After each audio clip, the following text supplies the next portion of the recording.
I'm Dominicus Carter. I would like you to know a little bit about my life. I came from Cumberland County, Maine, being born in 1806. I married Lydia, the daughter of Jonathan and Lydia Brown Smith, in 1828 in Oxford County, Maine. Lydia bore 7 children before she died at age 29 in Caldwell County, Missouri.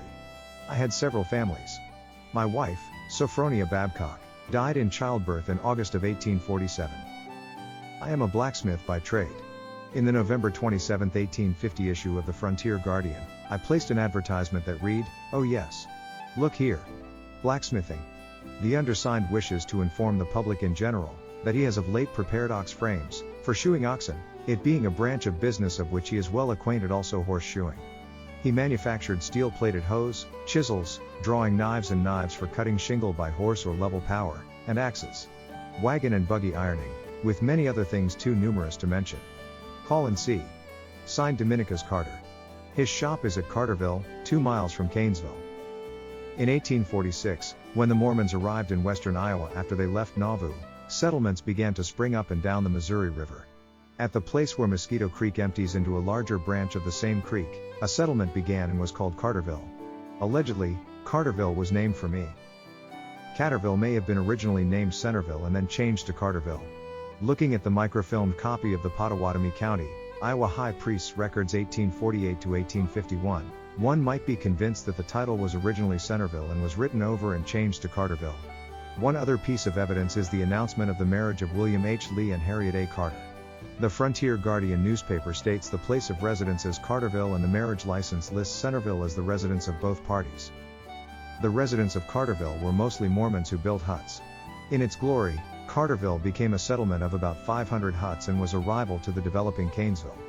The present-day location of Carterville would be described as being located in Garner Township, east of the Milwaukee Railroad tracks at the Greendale Crossing. It is located about 2 to 3 miles east of Council Bluffs. My families came west in an unidentified company in 1851. My mother, Hannah Knight Libby Carter, came with us. I played a prominent role in the settlement of Provo, Utah County, Utah. Not only did I have a blacksmith shop but also a hotel or stagecoach stop. It had a large barn that could house the overland stage and 2 to 3 spans of horses. I owned much of the property around my home and businesses. There is an area of Provo today known as Carterville. I lived until February 2, 1884. I am buried in the Provo City Cemetery. During the existence of Carterville, a cemetery was located on the knoll just east of the town, and there it is said that some 200 or 300 people were buried, it then being the only burying ground in miles of the settlement. The advent of the Great Western and the cut made by its graders through a corner of the old cemetery has occasioned a refreshing of the memories of the pioneers concerning Carterville.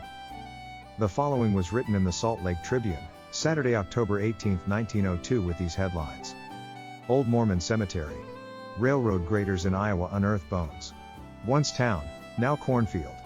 The human bones which the Great Western grader exhumed east of Greendale a few days ago have proven to be those of Mormon pioneers who were buried in the Frontier Cemetery at Carterville, some 50 years ago, say the Council Bluffs, Nonpareil of October 14. The right-of-way of the new railroad cuts across a corner of the almost forgotten burying ground which has for years been used as a cornfield, all visible traces of the old cemetery having disappeared long ago.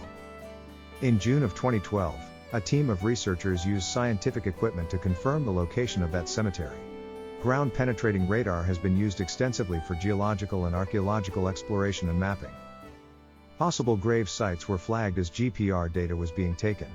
The survey indicated 108 possible grave sites. Another section of ground indicated the presence of at least another 54 possible graves.